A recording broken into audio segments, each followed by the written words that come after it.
My mom messaged me and said this: "We swapped all the locks, you no longer have a home, how bold they think they are, haha." Then 2 days later I received an urgent email from their attorney: "We have a problem, call immediately." Can you even imagine coming home one day to find your parents have changed every single lock, with a text waiting for you that says, "You don't have a home anymore"? Because that's exactly what happened to me last month, and nothing could have prepared me for that level of betrayal.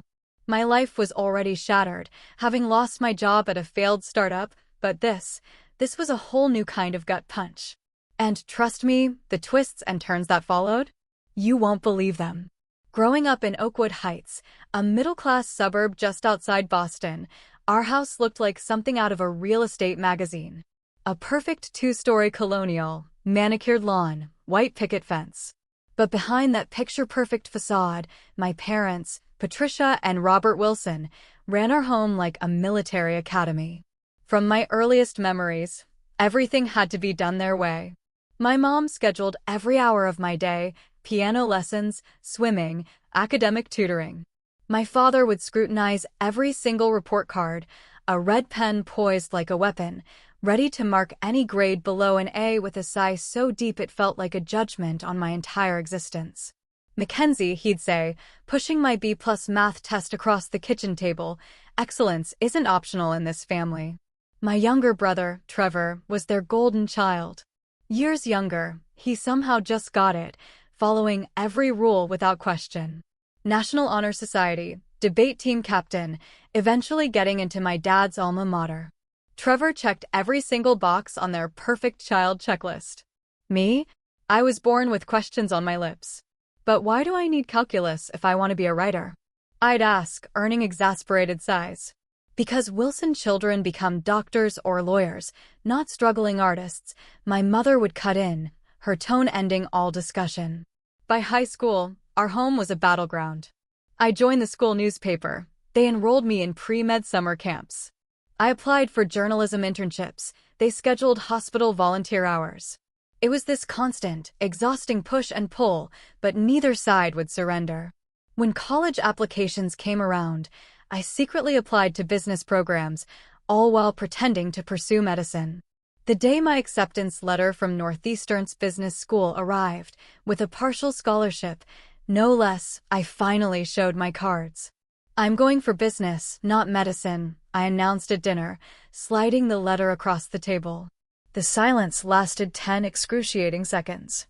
Then my father spoke. "Then you'll do it without our support." And they weren't bluffing.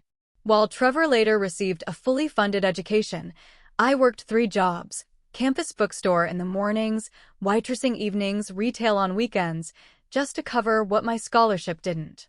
Those years taught me independence, sure, but they also carved a canyon between my parents and me that never truly closed. After graduation, I landed an entry-level marketing position at a promising tech startup. The salary barely covered my tiny apartment and student loans, but it was mine.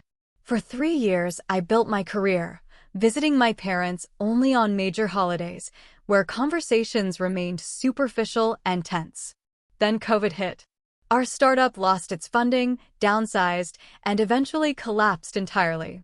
With the job market frozen and my savings depleted after 2 months of unemployment, I faced the unthinkable, asking my parents if I could move back home temporarily.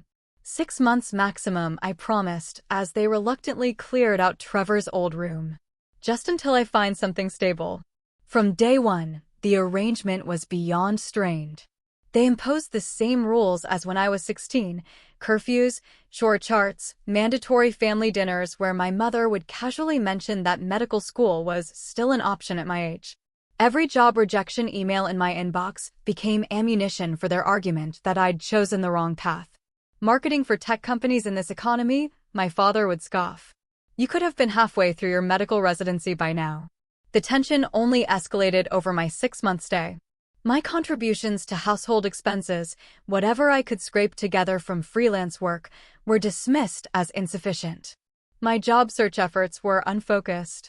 My interviews for positions they considered beneath a Wilson were met with silent disapproval. The final straw came after I lost a promising job opportunity at a digital marketing agency. 5 interviews, and I'd been the second choice. Devastating news, which I received via email while sitting at the kitchen table. Maybe this is a sign, my mother said, watching me fight back tears. Your grandmother would be so disappointed to see you struggling like this. That comment ignited something inside me. My grandmother, my mother's mother, had been my greatest supporter before her death 3 years ago.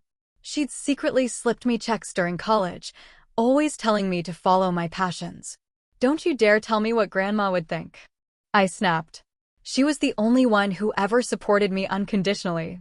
What followed was the worst argument we'd ever had.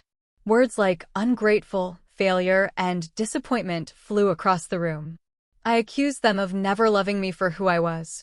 They called me entitled and delusional. I stormed out to clear my head, spending the night at my friend Allison's apartment. The next morning, I had a job interview across town. Not my dream position, but something to get me back on my feet. I texted my mother, saying I'd be back that evening to talk more calmly. I never imagined that by evening, I would no longer have a home to return to. The job interview went surprisingly well. Content marketing manager at a small but stable company. Less exciting than my startup days, but with reliable pay and benefits. As I walked to my car, a glimmer of hope finally sparked within me. Maybe this was my ticket back to independence, away from the daily tension at my parents' house. During the drive home, I even practiced what I'd say to smooth things over after last night's fight. Let's start fresh, I rehearsed. I have a good feeling about this interview, and I'm grateful for the roof over my head while I get back on my feet. It was just after 4:30 p.m. when I pulled into the familiar driveway. The house looked exactly as it had that morning. Neat hedges, my mother's garden gnome standing sentry, the American flag by the front door gently waving in the autumn breeze. Everything appeared normal. Then I tried to open the front door. My key slid into the lock but wouldn't turn. That's strange, I thought, jiggling it harder. Maybe it was stuck. I tried again, wiggling the key more forcefully. Nothing. Hello? I called, knocking. Mom? Dad? The lock seems jammed. No answer. I walked around to the side entrance by the kitchen, the door we used most frequently. Again, my key slid in but wouldn't turn. A cold, heavy feeling settled in my stomach as I tried the back door, with the same result. Standing on the back patio, I pulled out my phone and called my mother. Straight to voicemail. I tried my father. Same thing. Finally, I called my brother, Trevor, who lived 2 hours away in New York City. Trevor, hey, something weird is happening. I can't get into the house and Mom and Dad aren't answering. A long pause. Mac, I think you should check your texts. I pulled the phone from my ear and saw a new message notification from my mother. It had arrived during my call with Trevor. With trembling fingers, I opened it. Asterisk, we changed all the locks. You don't have a home anymore. After last night, we've decided it's time for you to figure out your life on your own. Your things will be boxed up and available for pickup on Saturday when we'll be out. Arranged to have everything removed by 5:00 p.m. Asterisk, the ground seemed to tilt beneath me. My parents had locked me out. They had actually changed the locks while I was at a job interview. My home of 6 months and my childhood home of 18 years before that was suddenly inaccessible. Through the shock, I typed back, how funny, how brave they think they are. The laugh was pure bravado. Inside, I was crumbling. I immediately tried calling again, but both their phones remained off. I looked up at the house, at my bedroom window on the second floor, and realized all my possessions were inside. My clothes, my laptop, my portfolio, my birth certificate, my passport, asterisk, everything star. Mac? You still there? Trevor's voice came through the phone I'd forgotten was still connected. Did you know about this? I asked, my voice barely a whisper. Not until an hour ago. They called me after they did it. He sounded deeply uncomfortable. Look, they're really upset about last night. Just give them some time to cool off. Time? Trevor, they've locked me out. All my stuff is in there. My documents, my work materials, everything. I have nowhere to go. Maybe stay with a friend for a few days? I'd offer my place, but Lisa's parents are visiting and forget it. I cut him off, anger replacing shock. Just tell them this is illegal. They can't just throw me out without notice. I'll talk to them, he promised weakly. Just don't do anything to make it worse, okay? I hung up and sat in my car, staring at the house where I'd grown up. Through the kitchen window, I could see my mother moving around, deliberately not looking outside. She knew I was here. They both knew. With shaking hands, I called Allison, the friend I'd stayed with the previous night. Ally, I need a huge favor. Can I crash on your couch again? My parents. My voice broke. My parents changed the locks. They've kicked me out.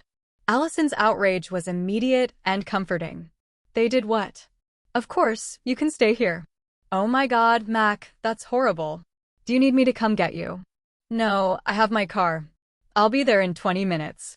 Thank you so much. As I started the engine, Mrs. Henderson, the elderly neighbor who'd lived next door since I was a child, approached my window, concern etched across her face. Mackenzie, dear, is everything all right? I saw you trying the doors. I could barely meet her eyes, humiliation burning through me. My parents changed the locks, Mrs. Henderson. They've decided I'm not welcome anymore. Her face fell. Oh, sweetheart, that's not right. Do you have somewhere to go? Yes, a friend's place. But all my things are still inside. She patted my hand through the window. I'll keep an eye out. If I see them leaving, I'll let you know. Maybe you can get your essentials then. I thanked her and drove away, watching my childhood home recede in the rearview mirror, feeling like I was 16 again, powerless, misunderstood, and completely alone. That night on Allison's couch was the lowest point of my adult life. After she went to bed, I finally allowed myself to break down completely. The betrayal cut deeper than I could have imagined. These were my parents, the people who were supposed to love me unconditionally. Instead, they'd literally locked me out of their lives because I didn't fit their predetermined mold. I scrolled through old family photos on my phone until 3 a.m., wondering where it all went so wrong and how I would rebuild my life from scratch with most of my possessions held hostage. Little did I know that in just 2 days, an unexpected email would turn the entire situation upside down. Waking up on Allison's couch the next morning, it took a few disorienting seconds to remember why I wasn't in my bed. Then reality crashed down. I was effectively homeless. The validation of having a permanent address, a key that opened a door to my own space, had been stripped away overnight. I made coffee, Allison said, padding into the living room in fuzzy slippers. Her one-bedroom apartment was tiny but cozy, filled with plants and colorful throw pillows. And I called in sick to work. Figured you could use the company. You didn't have to do that, I said, fighting back a fresh wave of tears at her kindness. Well, someone should be on your side. She handed me a steaming mug. So, what's the plan? Plan, right. I needed a plan. First, I tried calling my parents again. Both numbers went straight to voicemail. I left messages that started calm and became increasingly desperate. Mom, Dad, please call me back. We need to talk about this. This is illegal, you know. You can't just throw someone out without notice. Please, at least let me get my important documents and work computer. No responses. Around noon, I drove back to the house, hoping to catch them leaving or returning so I could talk face to face. The driveway was empty and both their cars were gone. I'd forgotten it was Wednesday, my mother's standing lunch with her church friends, my father's golf day. Mrs. Henderson spotted me from her garden and hurried over. They left about an hour ago, she confirmed. Your mother was carrying a shopping list, so they might be gone a while. I eyed the house, considering my options. Could I find an open window? Should I call a locksmith? But then what? Break into my own home only to have them call the police on me? Mackenzie, Mrs. Henderson said gently, your father gave me this for you before they left. She handed me a sealed envelope. Inside was a typed letter, cold and formal, asterisk, any attempt to enter the premises without our permission will be considered trespassing. Your belongings will be available for collection on Saturday between 2 to 5 p.m. as previously arranged. We expect all items to be removed at that time. Asterisk, the letter wasn't even signed, just printed like a notice to a tenant. I don't understand how they can do this, I said, voice breaking. That's my home too. Mrs. Henderson shook her head sadly. I've known your parents for 25 years, and I've never approved of how they treated you. Your grandmother, Eleanor, would be heartbroken to see this. The mention of my grandmother sent a fresh pang through my chest. She'd been my safe harbor during the worst storms with my parents. After she passed 3 years ago, I'd lost my greatest ally. Thank you for being kind, I told Mrs. Henderson. At least I know someone's watching the house. I'm worried about my things. I'll keep an eye out, she promised. And Mackenzie, this isn't your fault, remember that. The rest of the day became a blur of logistics, the unglamorous reality of sudden displacement. I visited a nearby coffee shop with free Wi-Fi to job hunt, made an appointment at the DMV to replace my driver's license. The original was inside the house, and called my bank. The bank delivered another shock. My parents had removed me from the joint account we'd established when I was in college, the account where my freelance checks were deposited, the account that contained my last $847. The primary account holders made this change yesterday afternoon, the bank representative explained apologetically. There's nothing we can do since you were listed as a secondary holder. I'd been financially cut off, too. My parents weren't just forcing me out, they were systematically erasing my safety nets, one by one. That evening, scrolling through social media on my phone, I saw Trevor had posted family dinner photos. My parents smiling around a homemade lasagna, my mother's specialty. The caption read, "Nothing like mom's cooking. Blessed family time." I threw my phone across Allison's couch. They're acting like everything's normal, I said when she looked up, startled. Like they didn't just throw their daughter onto the street. And Trevor's playing along. Allison retrieved my phone. Your brother's always been their puppet. You know that. He could at least acknowledge what they did was wrong. Family loyalty is complicated, she said. Speaking of which, you can stay here through the weekend, but Ethan's moving in Monday, remember? Ethan was Allison's boyfriend. They'd been planning to move in together for months. Of course, I'll figure something out by then. But the walls were closing in. I'd been job hunting for months with no success. My savings were gone. My possessions were being held hostage. And now I had 3 days to find new accommodations with no income. That night, sleeping fitfully on Allison's couch, I was plagued by stress dreams, showing up to job interviews naked, running through endless hallways of locked doors, my parents laughing as I frantically tried key after key. I woke up exhausted, with a tension headache pressing behind my eyes. You look terrible, Allison said, not unkindly. Maybe you should talk to someone. Like a therapist? With what money? No, like a lawyer. What your parents did has to be illegal. The thought had crossed my mind. But attorneys cost money I didn't have. Besides, suing my own parents felt like crossing a line, even after everything they'd done. Let me see what happens Saturday when I get my things, I said. Maybe they'll have cooled off by then. But deep down, I knew better. This wasn't a spontaneous action. It was the culmination of years of conditional love. My parents had finally found the ultimate way to control me, by removing my security completely. That afternoon, I used the last of my cash to buy a prepaid phone card, worried my phone bill wouldn't process with my account frozen. I was applying for a barista position any job would do at this point, when my email notification chimed. The sender, Sanders and Wilson Law Firm. Subject, urgent regarding Wilson family property and assets. My heart plummeted. Were my parents actually suing me now? For what? Being a disappointment? With trembling fingers, I opened the email that would completely transform my understanding of the past 28 years. The email began formally, Dear Miss Wilson, I am contacting you regarding urgent matters pertaining to the Eleanor Wilson Trust, for which our firm serves as legal executive. Recent events have necessitated our immediate intervention. Eleanor Wilson, my grandmother, I read, my heart racing. It has come to our attention that your current residential status has been compromised, which constitutes a direct violation of the terms established in your grandmother's trust. We request an immediate consultation to discuss your legal options. The message included contact information for Jonathan Peters, senior partner, and requested I call at my earliest convenience.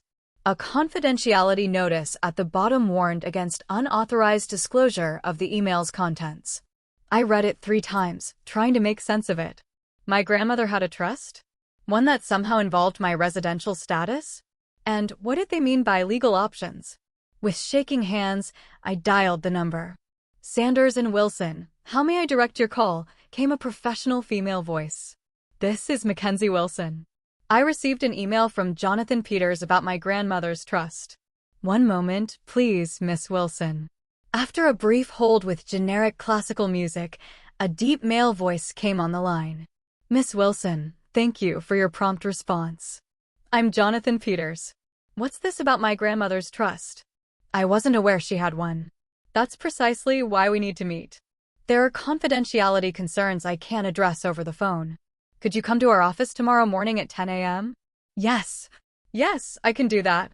I wrote down the address he provided. Excellent. And Miss Wilson, please bring any documentation of your recent living situation and the circumstances of your departure from the family residence. After hanging up, I sat frozen, mind racing. My grandmother had always been the family maverick, a successful business owner who married late, traveled extensively, and frequently butted heads with my mother over parenting philosophies. While my parents pushed me toward prestigious, practical careers, Grandma Eleanor encouraged my creativity and independence. Some people need to control others to feel secure, she once told me during a particularly difficult period with my parents. True strength is letting people find their own path while standing ready to catch them if they fall. She'd passed away 3 years ago from a sudden heart attack. The funeral was brief and formal, just as my mother preferred. I remembered being surprised that Grandma's substantial estate seemed to transfer to my parents without much legal process, but I'd been too grief-stricken to question it. Now memories flooded back, little comments my grandmother had made, meaningful glances when my parents discussed her assets, her insistence on speaking with me alone during her final years. One day, Mackenzie, she'd said during our last visit, you'll understand just how much I believe in you. Promise me you'll never let them crush your spirit. I'd attributed it to usual grandmotherly encouragement. What if it had been something more? That night, I barely slept, my mind constructing countless scenarios. By morning, I'd cycled through everything from inheriting a small savings bond to discovering my grandmother had been a secret millionaire. I arrived at Sanders and Wilson 15 minutes early, acutely aware of my wrinkled clothes and the dark circles under my eyes. The building was an imposing downtown high-rise, its lobby all marble and glass. I felt desperately out of place. At the reception desk, I gave my name with as much confidence as I could muster. Miss Wilson, welcome, said the receptionist, a polished woman in her 50s. Mr. Peters is expecting you. 15th floor, suite 1520. The elevator ride gave me time to compose myself. Whatever this meeting revealed, I needed to appear capable and collected. Suite 1520 opened into a tasteful reception area with leather seating and discreet lighting.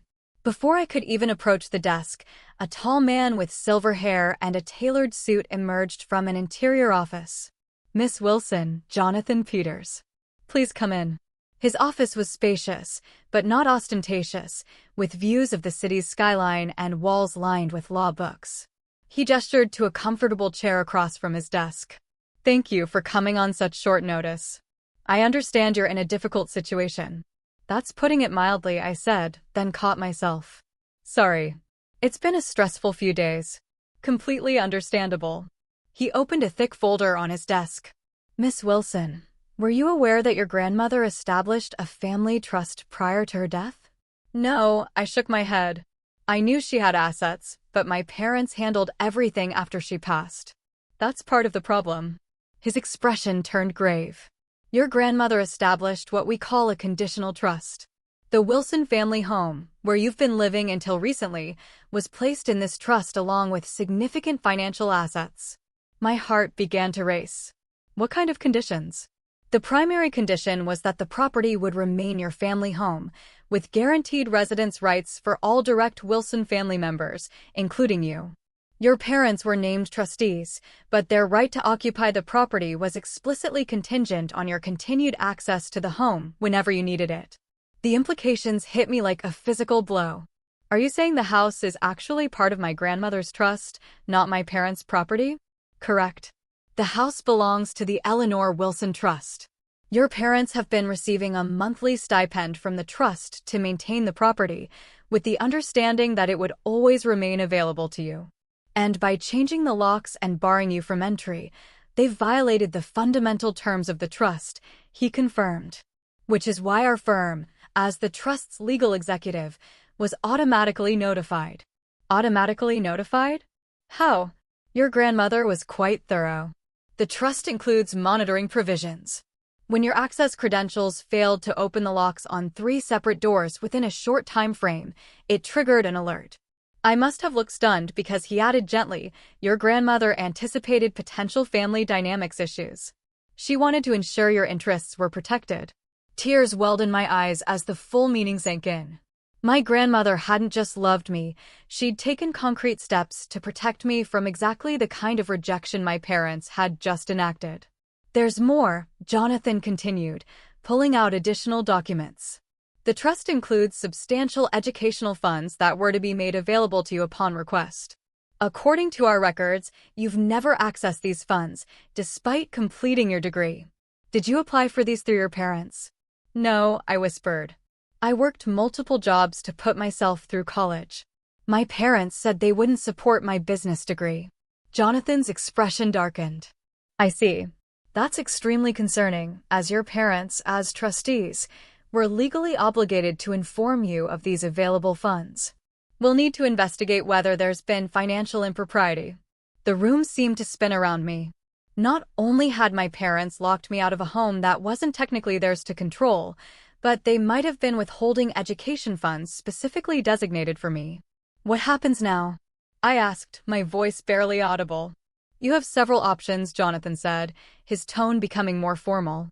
As the trust beneficiary, you can invoke immediate enforcement of its terms, which would require your parents to restore your access to the property within 24 hours or face significant financial penalties, including potential removal as trustees. You mean I could force them to let me back in? Or potentially remove them? Yes. Alternatively, we could negotiate a settlement that respects your grandmother's intentions while allowing for an amicable resolution. This might include establishing separate housing for you, funded by the trust, while your parents continue to occupy the family home under revised conditions. I sat in stunned silence, trying to process this complete reversal of power. For my entire life, I'd been at my parents' mercy, financially, emotionally, practically. Now, in a twist I could never have anticipated, I held significant legal leverage. I need time to think, I finally said. Of course. Jonathan handed me a USB drive. This contains digital copies of the relevant trust documents for your review. I suggest you familiarize yourself with your full rights before deciding how to proceed. We'll need your decision within 3 days, as the trust terms require prompt action on violations. As I stood to leave, a final question occurred to me. Mr. Peters, how did you know my parents had locked me out? I understand the key alert, but how did you know the details? A small smile crossed his face. Your grandmother requested specific monitoring of the property. We have an arrangement with a trusted local contact who confirms any suspicious activity.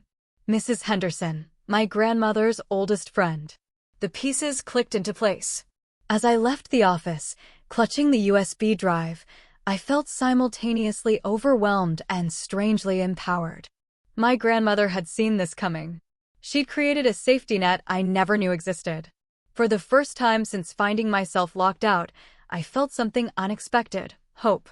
Back at Allison's apartment, I plugged the USB drive into my phone's adapter and began reading through the trust documents. The legal language was dense, but the core message was crystal clear. My grandmother had created an elaborate safety net specifically designed to protect me from my parents' controlling behavior.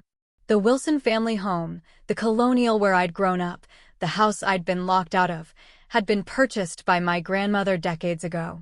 She'd allowed my parents to live there while raising their family, but had never transferred ownership. Instead, upon her death, the property was placed in trust with specific conditions. My parents could continue living there rent-free and would receive a monthly stipend for maintenance and property taxes, but only if they guaranteed that I would always have a place in that home if I needed it. The moment they violated that condition, by changing locks or otherwise preventing my access, they would trigger a series of escalating consequences. First came a formal warning. If access wasn't restored within 7 days, the monthly stipend would be suspended. If the situation remained unresolved after 30 days, my parents could face removal as trustees and potentially lose their right to occupy the property entirely. They risked losing everything just to teach me a lesson, I whispered to myself, still struggling to comprehend the magnitude of their gamble. But the property revelation was just the beginning. As I continued reading, I discovered that my grandmother had established a substantial education fund that should have been available to me throughout college and remained accessible for further education or professional development. According to the documentation, my parents, as trustees, had received quarterly reminders of these funds. Yet, they'd watched me work 3 jobs, take out loans, and struggle financially through college without ever mentioning this available support. Most shocking of all was the personal letter from my grandmother included in the digital files. Dated just 2 months before her death, it spoke directly to me. My dearest Mackenzie, if you're reading this, then something has gone wrong. I've tried throughout your life to buffer the controlling tendencies I've observed in your parents, my own daughter included. But I've always feared that without my presence, their behavior might escalate. This trust is my way of protecting you even after I'm gone. You have always been brave enough to forge your own path, even when it was difficult. That independent spirit is your greatest strength, though your parents may see it as defiance. The funds and provisions included here are not about money, but about freedom. The freedom to make your own choices without economic coercion. Use these resources wisely, but never feel guilty for claiming what is rightfully yours. Know that I am prouder of you than words can express. All my love, Grandma Eleanor. I read the letter 3 times, tears streaming down my face. Even from beyond the grave, my grandmother had found a way to support me, to validate my choices, and to provide the unconditional love my parents had always withheld. The next morning, I returned to Jonathan Peters' office with a clearer understanding and many questions. I've reviewed the documents, I told him after we'd settled in his office. I'm still processing everything, but I have concerns about the education fund. If my parents have been misusing it. Jonathan nodded gravely. We've begun a preliminary audit.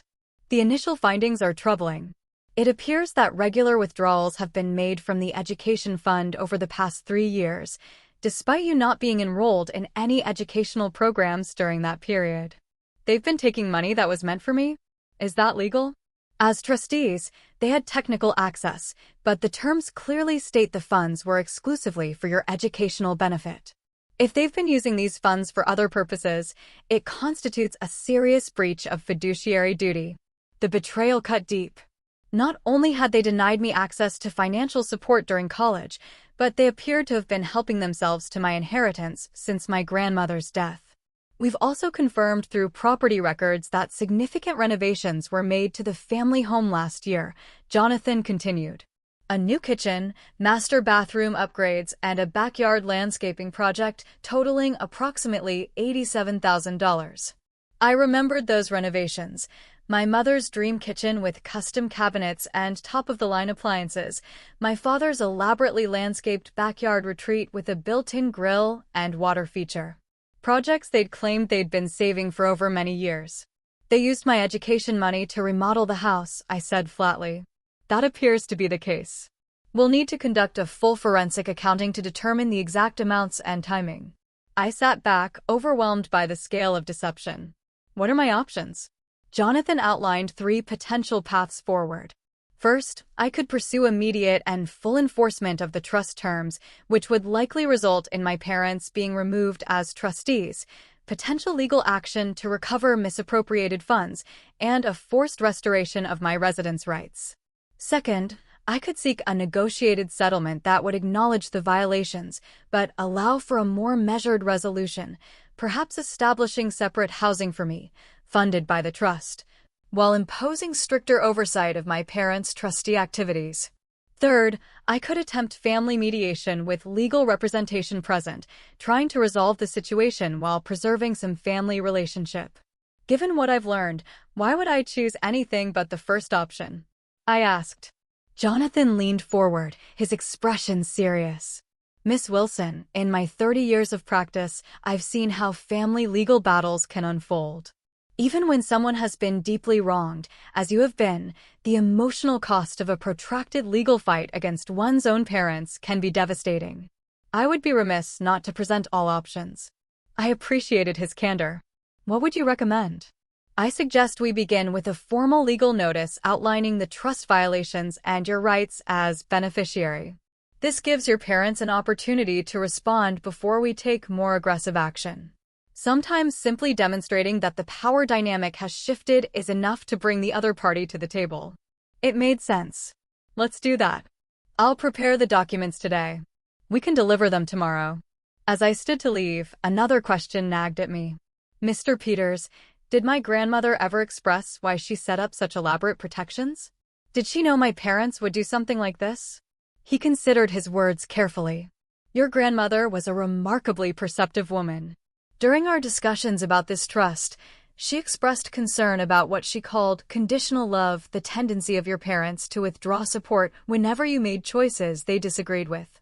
She believed this pattern might escalate after her passing. She saw it all so clearly, I murmured. Indeed. Her primary concern was ensuring you would have the freedom to build your life on your own terms, without economic coercion. That's why the trust includes not just housing provisions, but educational and career development funds as well. As I left the law office, I felt a complex mix of emotions: grief for my grandmother, who had understood my struggles so deeply, rage at my parents for their deception, and a growing sense of determination. This wasn't just about reclaiming my place in the family home anymore. It was about standing up for myself in a way my grandmother had always believed I could. The formal legal letter was delivered to my parents the following day by courier. Jonathan called to confirm receipt and warned me to prepare for their reaction. It came within hours. A barrage of calls and texts from both parents, ranging from incredulous to furious to suddenly conciliatory. What is the meaning of this? My father demanded in his first voicemail. Some lawyer shows up with ridiculous accusations about your grandmother's wishes. This is outrageous. My mother's approach was more emotional. Mackenzie, I can't believe you would do this to your own family. After everything we've done for you, please call us immediately. An hour later, their tone had shifted dramatically. Honey, there's clearly been a misunderstanding, my mother's text read. We never intended for you to leave permanently. Let's talk this through as a family. I forwarded each message to Jonathan without responding directly. His advice was clear: let the legal process work without getting drawn into emotional manipulation. Late that evening, Trevor called. Mac, what the hell is going on? Mom and Dad are completely freaking out about some trust and lawyers showing up at the house. Did they tell you what they did? Locking me out? Taking my education money? A long pause. They said you're twisting things. That grandma's trust was meant for the whole family and you're trying to use it against them. I laughed bitterly. Of course, that's what they said. Ask them about the $87,000 kitchen remodel paid for with my education fund. That can't be right. They said they saved for years. Trevor, I have the financial records. They've been stealing from me since Grandma died, just like they've been controlling both of us our entire lives. Another long silence. I don't know what to believe right now. Then come to the meeting. Jonathan is arranging a formal discussion with all parties present. See the evidence for yourself. After I hung up, a strange calm settled over me. For the first time in my life, I wasn't powerless against my parents' manipulation. I had truth, legal standing, and my grandmother's unwavering support, even from beyond the grave. The stage was set for a confrontation that would either tear my family apart completely or force a long overdue reckoning with decades of controlling behavior and conditional love. Either way, I was finally ready to stand my ground. The meeting was scheduled for the following Tuesday at 10 a.m. in a conference room at Sanders and Wilson. Jonathan suggested neutral territory would be best for such a charged discussion. I spent the days leading up to the confrontation preparing both practically and emotionally. Jonathan provided me with a complete financial breakdown of the trust, highlighting specific instances where funds designated for my education and welfare had been misappropriated. The total exceeded $120,000 over 3 years, money that should have supported my education and career development. Allison helped me assemble a professional outfit from her closet since most of my clothes were still at my parents' house. "You need to look like you're in charge," she insisted, lending me a tailored navy blazer and crisp white blouse. The morning of the meeting, I arrived 30 minutes early, my stomach in knots despite my preparation. Jonathan met me in the lobby. "Remember," he advised as we rode the elevator, "this isn't about punishment. It's about establishing boundaries and ensuring your grandmother's wishes are honored moving forward." The conference room was intimidatingly formal, a long mahogany table surrounded by leather chairs, water pitchers and glasses at each place setting. Jonathan had arranged for an associate to take notes and for a financial advisor from the trust management team to be present. At precisely 10 a.m., my parents arrived, accompanied by a lawyer of their own, Gregory Walsh, a longtime family friend and my father's golf partner. My brother Trevor slipped in behind them, looking uncomfortable and out of place. The initial greetings were stiff and formal. My mother attempted to approach me with an embrace, but I stepped back, maintaining professional distance. Her hurt expression might have affected me once, but I now recognized it as a manipulation tactic. Once everyone was seated, Jonathan opened the proceedings. "We're here today to address serious concerns regarding the administration of the Eleanor Wilson Trust, specifically violations of the residence provision and potential misappropriation of designated funds." My father immediately interrupted. "This is ridiculous. Eleanor was my mother-in-law. We had countless conversations about her wishes for the family home." "With all due respect, Mr. Wilson," Jonathan replied evenly, "the legal documents speak for themselves. The trust terms are explicit regarding Miss Mackenzie Wilson's guaranteed right to reside in the family home whenever needed." He slid copies of the relevant trust sections across the table. "Furthermore," he continued, "our financial audit has identified numerous withdrawals from the education fund that appear to have been used for home renovations and personal expenses, rather than Miss Wilson's educational benefit as stipulated." My mother's face had gone pale. My father looked between his lawyer and Jonathan, clearly unsettled by the directness of the accusations. Mr. Walsh cleared his throat. "We acknowledge there may have been some technical violations of the trust terms, but these were minor administrative oversights, not deliberate breaches. Changing the locks to explicitly bar a beneficiary from the residence is hardly a technical violation or administrative oversight," Jonathan countered, his tone still professional, but with an edge of steel. "Nor is withdrawing over $120,000 from a designated education fund for personal home improvements." Trevor's head snapped up. $120,000? "Mom, Dad, you said it was just some maintenance expenses." My father shot him a warning look. For the next hour, Jonathan methodically presented the evidence: financial records, property invoices, text messages documenting the lockout, and my grandmother's explicit instructions regarding my welfare. With each new piece of evidence, my parents' position weakened visibly.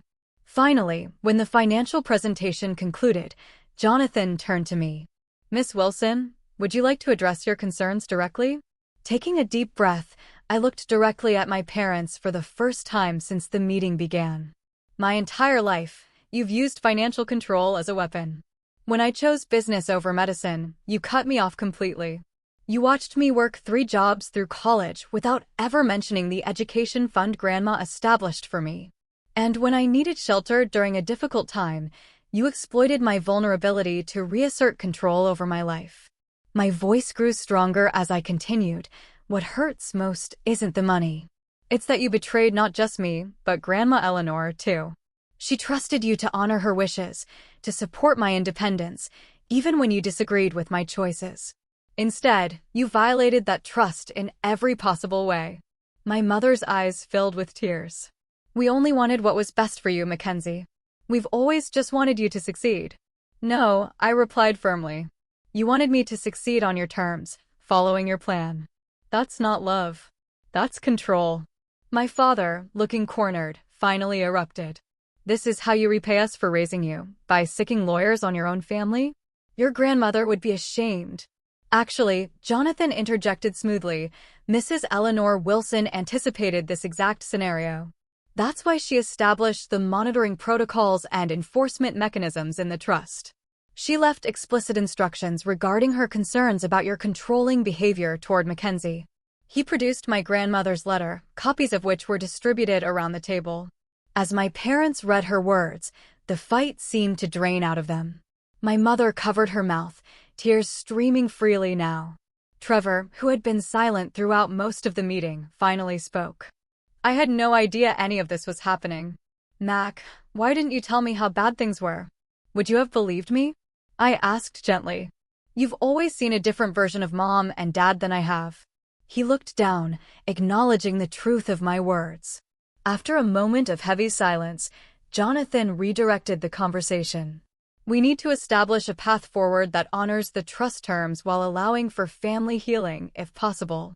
Miss Wilson has prepared a proposal. I nodded, pulling out the document I'd prepared with Jonathan's help. I'm not interested in punishing you or creating an ongoing legal battle, I began. What I want is independence and a recognition of the harm that's been done. My proposal has 3 parts. I outlined my terms clearly. First, the trust would purchase a small condo for me, using a portion of the education funds that should have been available during college. This would provide me with stable housing while I rebuilt my career. Second, my parents could continue living in the family home, but financial oversight of the trust would transfer to an independent trustee to prevent further misuse of funds. Third, we would commit to family therapy to address the patterns of control and conditional support that had damaged our relationship for decades. And if we refuse, my father asked, though his usual confidence had evaporated. Jonathan answered before I could. Then we proceed with formal enforcement of the trust violations. This would likely result in your removal as trustees, potential legal action to recover misappropriated funds, and a significant reduction in your benefits under the trust. Mr. Walsh leaned over to whisper something to my father, who listened with a tightening jaw before finally nodding. We'll need time to review the proposal in detail, Mr. Walsh stated formally. Of course, Jonathan replied. We can give you 48 hours. After that, we'll need to proceed with enforcement actions as required by the trust terms. As the meeting concluded, my mother approached me while my father was speaking with their lawyer. Mackenzie, she said quietly. I never meant. I didn't realize how this looked from your perspective. It wasn't an apology, not really, but it was perhaps the closest she could come in that moment to acknowledging harm. I know, Mom, I replied. That's why I included family therapy in my proposal. We need to learn how to communicate without control or manipulation. She nodded, a complex mix of emotions crossing her face. As everyone filed out of the conference room, Trevor hung back to walk with me. I should have paid more attention, he said. I knew things were always tense between you and them, but I had no idea about the money or how they treated you during college. You were the good child, I said without bitterness. You never had reason to see that side of them. I want to help fix this, he offered. Whatever happens next. For the first time in days, I felt a glimmer of hope that some family relationships might be salvageable, even if they would never be the same. 47 hours later, Jonathan called with news. My parents had accepted the proposal with only minor modifications to the therapy requirements. The process of establishing my new housing would begin immediately, and I would have access to the family home to retrieve my belongings whenever I wished. The confrontation hadn't been the dramatic showdown I'd imagined with villains vanquished and justice thunderously served. Instead, it had been something more complex, a painful but necessary dismantling of harmful patterns that had persisted for decades.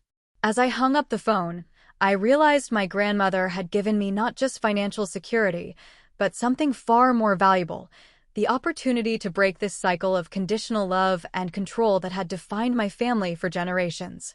1 month after the settlement, I stood in the living room of my new condo, still amazed by the turn my life had taken. The space was modest, but entirely mine. A 1-bedroom unit in a pleasant neighborhood, purchased with funds from my grandmother's trust. Natural light streamed through large windows, illuminating walls I could paint any color I wanted, shelves I could fill with books my parents would never approve of, and a life I could shape according to my own values. The settlement had proceeded smoothly once my parents accepted the inevitable. The trust purchased the condo and established a monthly stipend to help me rebuild while I searched for permanent employment. My parents retained the family home, but with an independent trustee overseeing all financial decisions related to the trust, a humbling arrangement for my father, especially. Most of my possessions had been retrieved from my parents' house during a tense but civil Saturday afternoon. Trevor had helped, acting as a buffer when my father made passive-aggressive comments about ungrateful children, and my mother vacillated between tearful appeals and cold silence. "They'll adjust eventually," Trevor had whispered as we loaded boxes into his SUV. This is the first time they've ever faced real consequences. The most challenging aspect of the settlement was the mandatory family therapy. Our first session had been nearly unbearable. My father initially refused to speak. My mother cried continuously, and the therapist, Dr. Bennett, had her work cut out maintaining any semblance of productive dialogue. Family patterns don't develop overnight, and they won't be resolved quickly either, she warned us at the end of that first difficult hour. This process requires commitment from everyone. To my surprise, my parents had continued attending. My father's participation remained minimal, but each session brought tiny moments of clarity. During our third meeting, my mother had acknowledged for the first time that her parenting had been shaped by her own mother's controlling behavior, the very pattern my grandmother, Eleanor, had tried to break. "Mom could be so critical," she admitted quietly. "Nothing I did was ever good enough. I promised myself I'd make sure my children succeeded where I had failed. I thought I was being a good mother by pushing you." It wasn't an apology, but it was the beginning of understanding. Meanwhile, I'd begun my own individual therapy with Dr. Rivera, a compassionate woman who specialized in family trauma. "What you're experiencing is a massive shift in power dynamics," she explained during our second session. "For your entire life, you've been the dependent one, the one seeking approval. Now, suddenly, you hold significant leverage. That's a difficult transition for everyone." She helped me work through the complex emotions, the vindication tinged with guilt, the grief for the parents I'd wished for, the lingering anger at years of manipulation, and the tentative hope for a healthier relationship in the future. "Forgiveness doesn't mean forgetting or excusing," Dr. Rivera reminded me often. "It means releasing the expectation that the past could have been different and choosing how to move forward with clear boundaries." Those boundaries became my focus as I rebuilt my life. With stable housing secured and basic financial needs met through the trust, I could finally pursue career opportunities that aligned with my values. Rather than merely accepting any position out of desperation, I applied to a master's program in digital marketing, something I'd always wanted to pursue but couldn't afford after undergrad. Using legitimate education funds from the trust, I enrolled in fall classes, feeling a profound sense of following my grandmother's intended path. Trevor and I developed a closer relationship through this process. Free from our parents' comparative dynamics, we discovered a genuine friendship. He confessed that he'd always envied my courage to pursue my own interests, despite our parents' disapproval. "I had perfect grades, right college, right career," he admitted during a coffee meetup, "and I'm not even sure I like being an accountant. I just never questioned it." "It's never too late to make changes," I told him, recognizing how much I sounded like our grandmother. The most unexpected development came from Mrs. Henderson, my parents' neighbor, who had shown me kindness during the lockout. She invited me to tea one afternoon and revealed that she had been my grandmother's closest friend and confidant. "Eleanor worried about you constantly," she told me, serving Earl Grey in delicate cups. "She saw how Patricia and Robert's controlling behavior was affecting you. That's why she established the trust the way she did." "You were her eyes and ears," I realized, thinking of the trusted local contact Jonathan mentioned. She nodded. "Eleanor asked me to keep watch over you, especially after she was gone. When I saw them changing those locks, I knew immediately it was what she had feared most." "Thank you," I said, fighting tears, "for helping her protect me." She was so proud of you, dear, your independence, your determination to forge your own path. Those were qualities she valued above all else. Those words stayed with me, becoming a touchstone as I navigated my new reality. 6 months after the settlement, things had reached a tentative equilibrium. Family therapy continued with incremental progress. My parents and I maintained a careful distance, Sunday dinners once a month, brief phone calls weekly. The raw edges of betrayal were slowly healing, though our relationship would never return to what it had been. Perhaps that was for the best. My mother had begun individual therapy herself, occasionally sharing insights about her own upbringing that helped me understand, if not excuse, her behavior. My father remained more resistant to change, but had stopped actively undermining the therapy process. The trust continued operating as designed, with transparent financial reporting that prevented further misuse. I accessed education funds appropriately for my master's program, experiencing for the first time the support my grandmother had intended all along. As I prepared for my second semester of graduate school, I received an unexpected email. A marketing internship opportunity with a growing digital agency, perfectly aligned with my studies. I applied immediately and was called for an interview. The morning of the interview, I stood before my mirror, professional and confident in a way I hadn't been during those desperate job searches months earlier. On my nightstand sat a framed photo of my grandmother, Eleanor. Her wise eyes and subtle smile seemingly approving of the woman I was becoming. I picked up the photo, speaking softly to her image. "You saw it all coming, didn't you? You knew I'd need protection, and you made sure I had it when the time came. I wish you were here to see that your plan worked." In that quiet moment, I realized the profound gift my grandmother had given me.